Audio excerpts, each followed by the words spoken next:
Voilà, bonjour, je m'appelle Alain Geyser, j'habite Lille du pied du Jura et j'ai eu le plaisir d'accepter l'invitation de vous parler pour ce matin. J'avais à cœur de vous parler de la peur et en l'occurrence j'ai été incroyablement surpris de voir à quel point la peur m'habitait pour vous parler de ce sujet. Nous sommes dans une période historique, vous le savez, on en parle tout le temps, c'est cette histoire de Corona. Ce qui me semble très intéressant, c'est pas tellement le corona ou le confinement, mais le déconfinement. Parce qu'il me semble que le déconfinement, j'ai le sentiment que les chrétiens ont quelque chose à dire ou à partager. On devrait être les champions du déconfinement. J'espère que vous comprendrez ce que je veux dire à la fin de mon message. Le confinement a été en réalité le sujet de la peur. On a eu peur des autres, peur d'être contaminé, peur de la peur. On a été comme prisonniers de nos mouvements. Et ça, c'est assez facile finalement de faire peur, et c'est un réflexe. La peur est un réflexe. C'est le repli sur soi, l'attente, c'est une crispation aussi. Et le déconfinement, par contre, il n'y a pas de phénomène physique qui permet le déconfinement. Il n'y a pas de phénomène de... Si la peur, c'est un réflexe naturel face au danger, une concentration de nos émotions, de notre attention, notre cœur bat vite, tout est concentré sur... Il y a un danger, déconfiné, il n'y a pas de réflexe prévu pour ça. La peur. C'est intéressant de voir que dans la Bible, on en parle tout le temps. Et majoritairement, Dieu nous dit « n'ayez pas peur ». À un point qu'on peut se poser la question si la peur, c'est péché. Si on prend Adam et Ève tout au début de la parole, leur système d'alerte, leur système de la peur n'a pas fonctionné. Le diable a réussi à s'enfiler et puis à déjouer le système de la peur, ce qui fait qu'ils ont mangé le fruit défendu, ils ne se sont pas rendus compte et ils n'ont pas eu peur, et ils l'ont fait. Le système d'alarme n'avait pas fonctionné. Par contre, quand ils ont péché, là, le système d'alarme est arrivé un temps en retard, un peu comme quand le cambrioleur s'est tiré la malle et puis que tout d'un coup l'alarme siffle. Et là, la peur les a saisis. Et c'est intéressant de voir à quel point ça les a coupés de leurs ressources. Parce que finalement, ils avaient un problème, il fallait appeler l'aide de Dieu. Et puis Dieu serait intervenu. Mais non, ça les a tellement coupés, ça les a tellement envahis, qu'ils se sont recroquevillés sur eux, ils se sont regardés le nombril, ils se sont vus qu'ils étaient nus, et puis ils se sont cachés. Comme quoi, la peur n'a pas fonctionné dans un premier temps, puis dans un deuxième temps, a dysfonctionné, puis les a coupés de leurs ressources. Mais est-ce que la peur est un péché ? Alors comme je disais, c'est évident que dans la Bible, ça n'arrête pas de nous parler de la peur, et puis que Dieu n'arrête pas de nous dire « n'ayez pas peur ». Bien que quand il dit ça, c'est associé à une autre partie du texte. Mais « n'ayez pas peur », c'est biblique. Donc est-ce que c'est péché que d'avoir peur ? Non. On se rappelle bien que Jésus à Gethsémani a eu peur. Ce qui est intéressant dans ce Nouveau Testament et dans l'exemple de Jésus, c'est que si on prend Luc 22, il a vraiment eu peur à un point d'agonie. Il était tétanisé. On nous dit que la sueur était comme du sang. Dans Marc 14, on voit que Jésus a senti cette peur arriver. Et il a voulu la traiter, les yeux dans les yeux. Alors, premier réflexe qui doit nous parler, c'est qu'il ne va pas l'affronter seul. Il va demander à ses disciples de venir. Malheureusement, ses disciples n'ont pas été à la hauteur, ils se sont endormis. Alors Dieu, le Père, est venu au secours de Jésus face à la peur, et il lui a envoyé un ange. C'est intéressant parce que j'ai entendu un ami qui me disait qu'ils avaient fait une étude sur la peur. Ils mettaient le patient ou le sujet dans un IRM, et puis ils lui projetaient des images ou des sons qui savaient aller provoquer en lui des phénomènes de peur. Alors tout était photographié, cartographié sur l'IRM, puis après ils refaisaient le même exercice, mais la personne qui était dans l'IRM, à qui on allait faire peur, il lui donnait la main.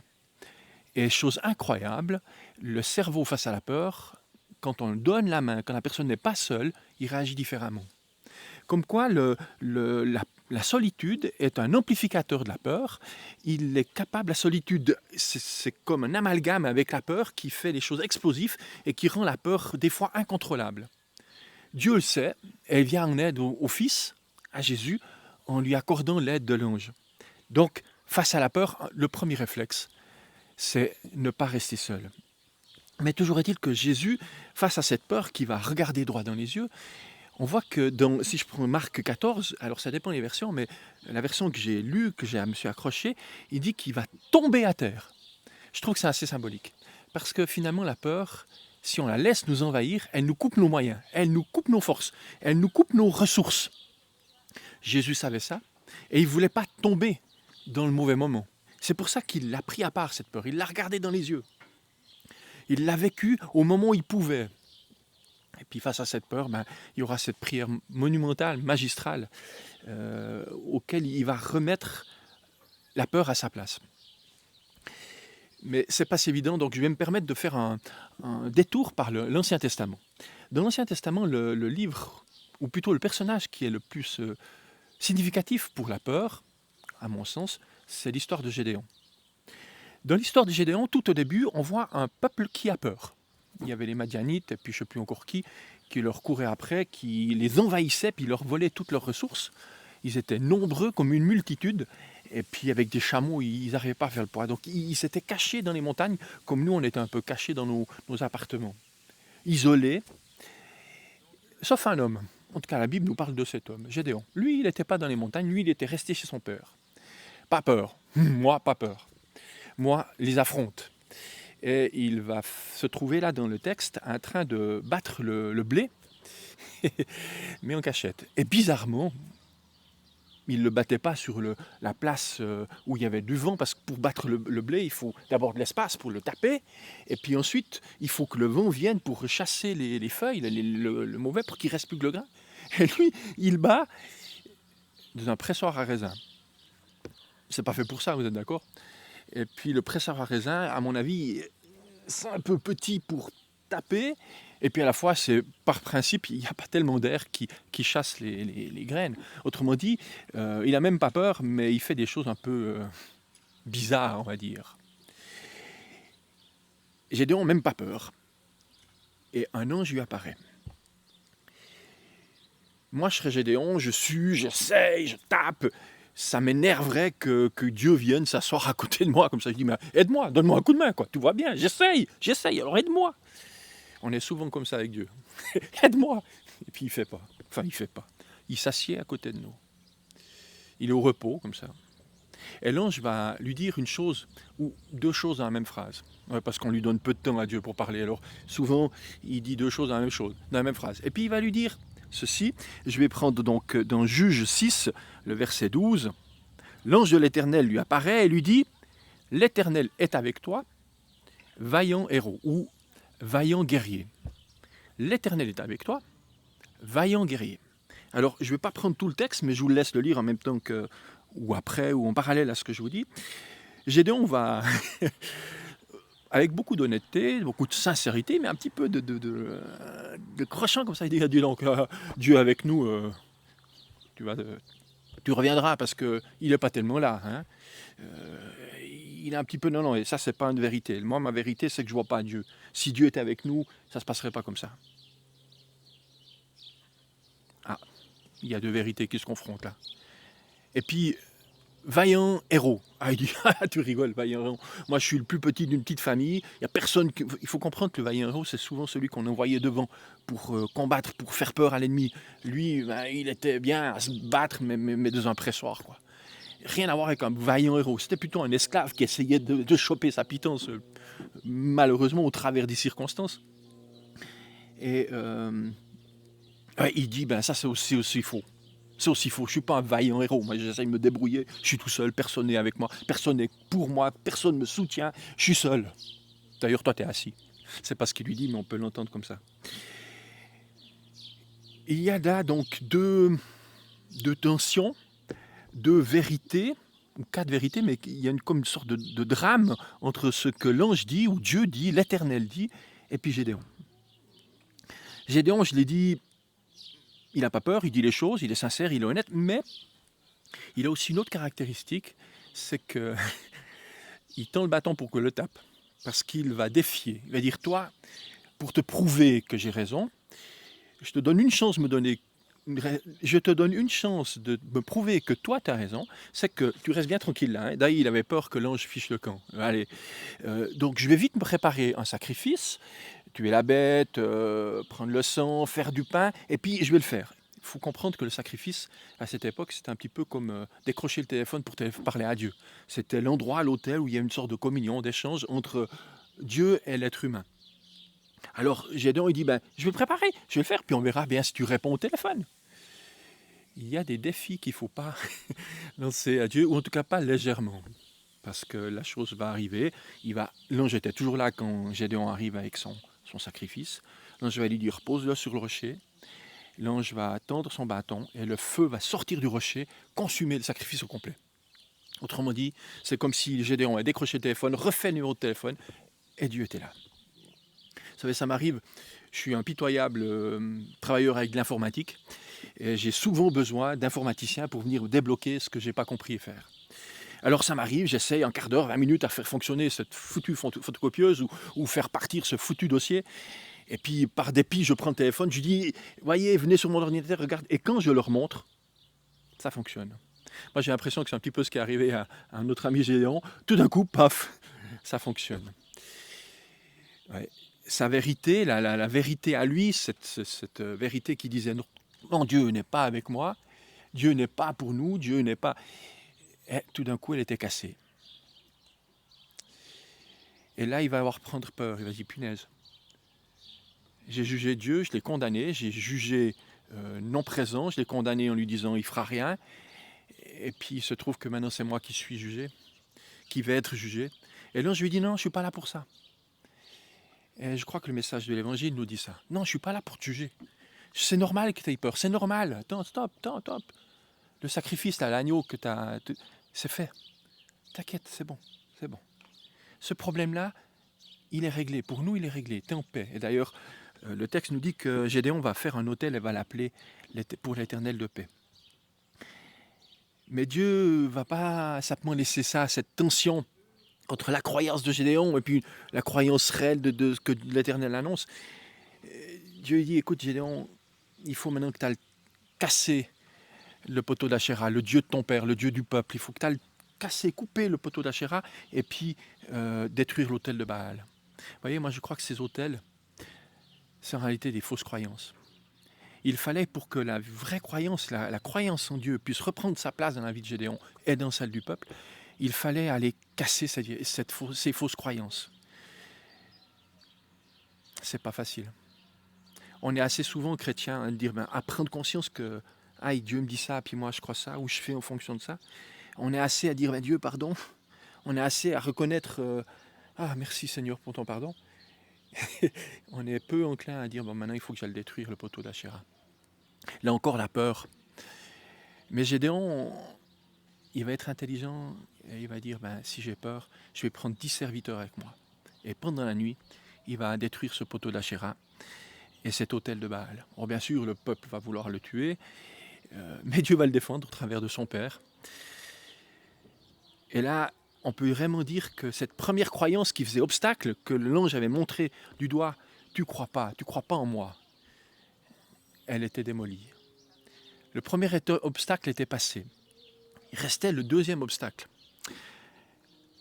La croyance sur lui. Non, je ne suis pas appelé. Non, je suis un petit. Non, moi, je suis rien.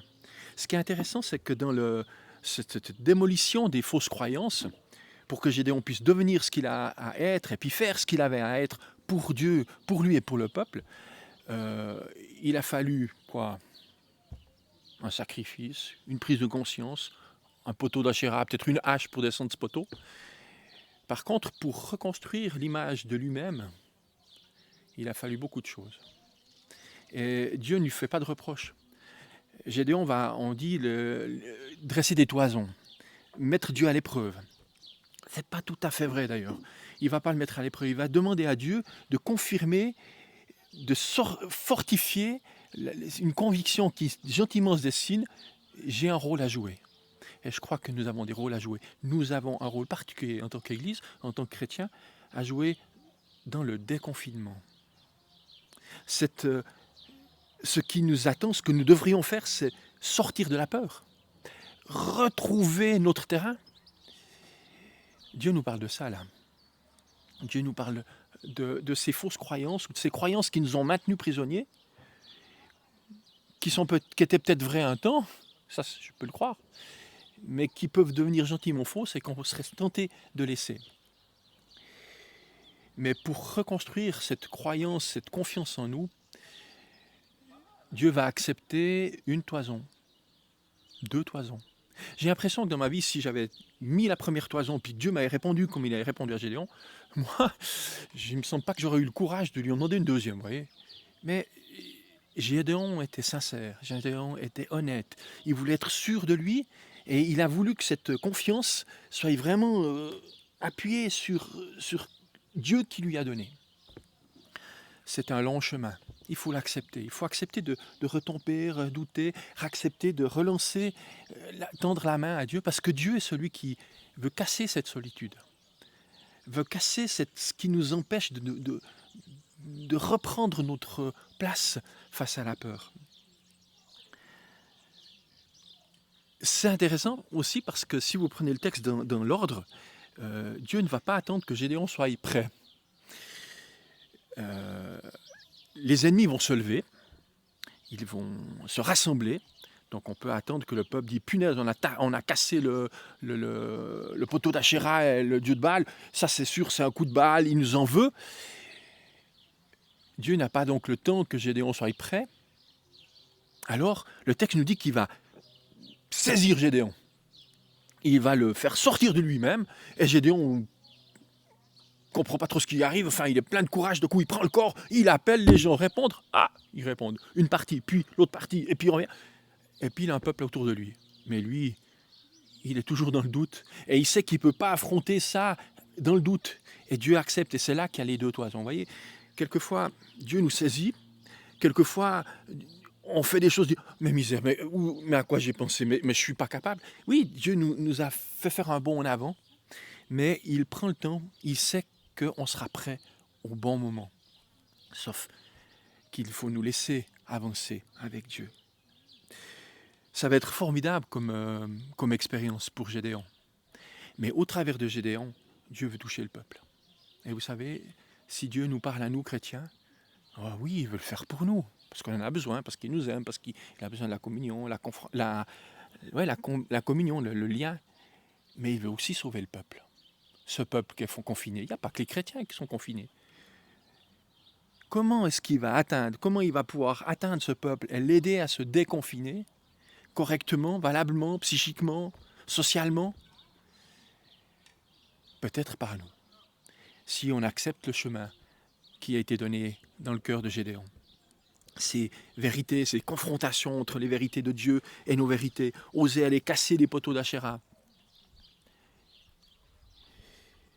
C'est intéressant comme Dieu va utiliser Gédéon et après nous faire une même projection pour le peuple. Parce que quand le peuple arrive, ils sont nombreux, mais Dieu dit à Gédéon, tu sais, la confiance qu'ils ont, ce qui va les aider, ce qui les croit les amener à la guerre, c'est dangereux, c'est miné, c'est pourri. La plupart, ils ont trop peur. Alors tu vas leur dire, tous ceux qui ont peur au point de trembler, autrement dit, auquel la peur leur fait perdre le contrôle. Trembler, c'est ça. C'est une perte de contrôle. Et Dieu va dire à Gédéon, tu leur diras, tous ceux qui ont peur, avoir peur c'est normal, mais au point de perdre le contrôle, il faut qu'ils rentrent. C'est dangereux. C'est dangereux pour eux, c'est dangereux pour vous. On n'était déjà pas beaucoup, vas-y. Et 65% du peuple, 65% des guerriers vont rentrer. Ouf. Pour la confiance, c'est pas donné, c'est pas gagné. Mais c'était une question, Dieu parle de la peur au peuple. Mais Dieu va encore dire à Gédéon, je suis désolé Gédéon, il y a encore un problème. Tu as enlevé tous ceux qui avaient peur ou la peur pouvait les gagner, mais il y a encore une partie du peuple qui est dangereux pour toi. Ah ouais? Ouais, tu vas les amener au bruit d'un ruisseau. Tous ceux qui vont pas être vigilants, se projeter dans l'eau, laper l'eau comme ça, tu devras les enlever. Tu ne garderas que ceux qui sont restés vigilants, qui ont mis le genou, qui ont amené l'eau, qui sont restés sous la vigilance. Et là, il ne reste plus que 300 soldats. Mais Gédéon est capable de vivre ça, Pourquoi ? Parce que Dieu l'a convaincu. Parce que la présence, l'assurance que Dieu est avec lui, que Dieu l'envoie. Je ne veux pas dire qu'il pourrait se trouver tout seul face aux 300, c'était déjà pas beaucoup, hein. Mais Gédéon est resté ferme. Oh, après, il y aura encore un autre épisode où Dieu va l'amener à aller espionner l'ennemi pour entendre ce qui se passe dans le... Mais toujours des questions de peur. C'était toujours des questions de peur. Tout ce récit nous parle de peur. Acte final, Gédéon va attaquer ces Madianites. Et Dieu lui dit, tu mets d'un côté une cruche et de l'autre côté une torche. Mes amis, comment un soldat, normalement constitué, peut prendre une torche dans une main, une cruche dans l'autre, d'ailleurs comment il va allumer la torche, allez savoir, bouclier, épée, je sais pas. Non seulement ils sont 300, mais quoi. Et puis il y a un auteur de BD qui a parlé là avec Astérix et Obélix, de la guerre psychologique. Je ne sais pas si vous connaissez Astérix et Obélix, la guerre psychologique d'Obélix. Toujours est-il que ils vont faire un tel vacarme, le feu, que on va voir dans le camp ennemi l'effet de la peur. Ce qui a été traité dans leur cœur, dans l'invisible, dans l'émotionnel, on va tout à coup voir la cartographie, les effets visuels, concrets, physiques, mécaniques sur le peuple d'à côté. Parce que la peur, la panique, va les amener à se mettre en colère, certainement l'un contre l'autre. Ils ne trouvent pas leur ceinturon, ils ne trouvent pas le bouclier, ils commencent à se taper dessus, à s'entretuer, ça va être le carnage. C'est tout à fait l'effet de la peur. C'est pour ça que Dieu nous dit, n'ayez pas peur. C'est pour ça qu'il dit, si tu trembles, si tu perds le contrôle, il te faut traiter ta peur. Mes amis, il nous faut traiter notre peur. Comment traiter notre peur ? Je me suis posé la question. Ça suffit ? Est-ce que Dieu se suffit de nous dire « n'ayez pas peur » ? Je ne crois pas. La plupart du temps, quand il nous dit « n'ayez pas peur », il y a une chose qui est évidente, c'est que si on l'entend, c'est qu'il était là, pour qu'il nous le dise. Donc, n'ayez pas peur, il nous dit « je suis là, n'ayez pas peur ». Et quand les disciples sont dans la tempête avec le bateau, Jésus leur dit « pourquoi avez-vous peur ?» Et t'as les vagues qui submergent, t'as une expérience incroyable, tu meurs, mais Jésus dit « n'ayez pas peur », pourquoi ? Mais parce qu'il est là. Mais parce qu'il est là. Oui, Dieu ne dit jamais « n'ayez pas peur » pour rien. Il y a une prise de conscience d'abord qu'il est là. Et on en revient au premier poteau, vous savez, la première vérité, la première confrontation où l'ange dit « l'Éternel est avec toi » et le nombre de fois on dit « non, je suis seul ». Comment est-ce que je vais casser ça ? J'ai le sentiment que la plupart du temps, quand la peur nous déborde, il y a quelques questions qu'on doit se poser. Par exemple, on dit souvent « tout est fichu ». On pourrait poser une question est-ce que c'est vraiment tout ? Vous voyez, c'est toujours comme ça. Est-ce que c'est vraiment toujours comme ça ? Il n'est jamais là. Est-ce que vraiment il n'a jamais été là ? Toutes ces questions qui, j'allais dire, essayent comme raison de remettre la peur dans sa boîte de la vérité, de la réalité. Peut-être celle de Dieu, pas la mienne, mais celle de Dieu. Ils sont très nombreux, oui, mais qu'est-ce que Dieu m'a dit ? C'est ces petites questions qui vont nous permettre de recentrer la peur, la remettre dans ses limites justes. Avoir peur, c'est normal. C'est un exercice d'autodéfense. On a vu Adam et Ève, ils n'ont pas eu peur. Ils ont fait des bêtises qu'on porte encore. Avoir peur, c'est normal. Il faut gérer notre peur. Et j'aimerais vous inviter à prendre le temps d'être honnête. J'ai constaté dernièrement que la peur, c'est un sentiment qui nous fait peur. Autrement dit, on la cache. On ne va pas dire j'ai peur, on va dire c'est ça qui ne va pas. Ça, c'est un problème. Puis si ça était différent. Mais au final, tout au fond, il y a quelque chose qui est caché, à la cave, c'est la peur. Et oser faire comme l'ange l'a fait avec Gédéon, faire ressortir la peur, et faire comme Jésus, la traiter, la regarder droit dans les yeux, prendre un temps pour lui parler, la recentrer, lui dire non, pas toujours, pas tout, pas... Vous voyez, tout ça. Elle va nous permettre d'être un bon outil pour vaincre nos ennemis. J'ai à cœur vraiment que nous, chrétiens, Église de Ballan ou Valorbe, prenons conscience que la manière dont nous gérons notre peur, la manière dont nous gérons notre intérieur, la manière dont nous gérons notre foi, ou plutôt que notre foi, la croyance, la certitude, le message de Dieu qu'il est avec nous, va nous impacter. La manière dont ça va impacter comment la Suisse romande, le pied du Jura, sortira du confinement. Que le Seigneur nous vienne en aide. Amen.